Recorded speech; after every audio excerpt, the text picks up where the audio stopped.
the market mood is like, what are investors talking about, and when are we going to see that 18,000 mark on Nifty? Yeah, good afternoon, Anisha, to you and Pankaj. 18,000 is coming within a week. The pessimism at 16,800 was grossly oversold. We were overdone on all parameters. At 17,500 is the equilibrium, and only above 18,200 is the start of a bull market. And make no mistakes. We are going to new highs in May. I think from my travels, what I noted, people are ready to put their money where their mouth is. The pessimism is maximum in the metros, the large metros in India, and on the TV channels. Aside from that, only bullishness and people who want to commit to SIPs and make equity as an asset class. That is why, Anisha, you saw 14,500 come in the month of March, and in a difficult month.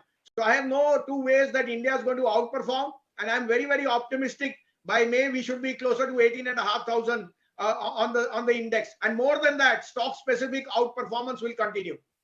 So stock-specific outperformance will continue. So let's discuss stocks exactly. Mr. Bhasin, from the financials world, what are your top bets? We just got the numbers from ICICI Bank and nothing much to complain, right?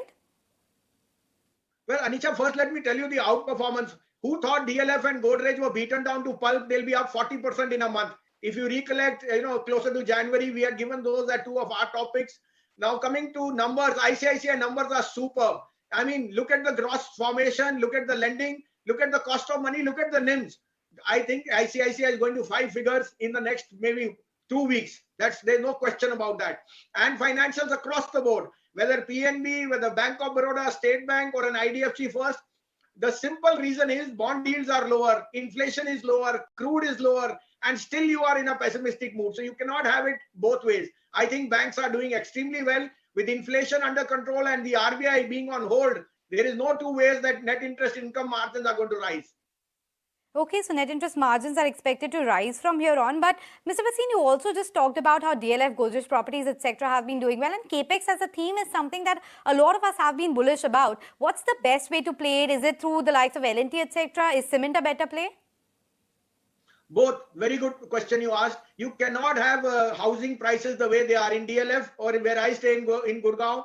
The prices are up 50% in a month and DLF saw record sales. Cement prices are hitting new highs. And let me tell you, for Ultratech, which is one of the largest players and one of the biggest in our portfolio, cement costs are at a 2-month low, given that coking coal and fuel prices are low. Ultratech has 138 million ton capacity. I think price rise is just around the corner. And once you're through with the monsoon, you will see that cement consumption is at an all-time high. Ultratech, Grasim being the holding company and the business in VSF, VFI is doing extremely well. And lastly, Larsen and Toubro. Where have you seen the guidance of double-digit, higher double-digit by Larsen? Their order book is at an all-time high. And I think Capex stocks are going to be rule the roost for 2023 and beyond. So yes, Ultratech, Grasim, Larsen and Toubro are 3 of our topics. And we would recommend staying with these stocks.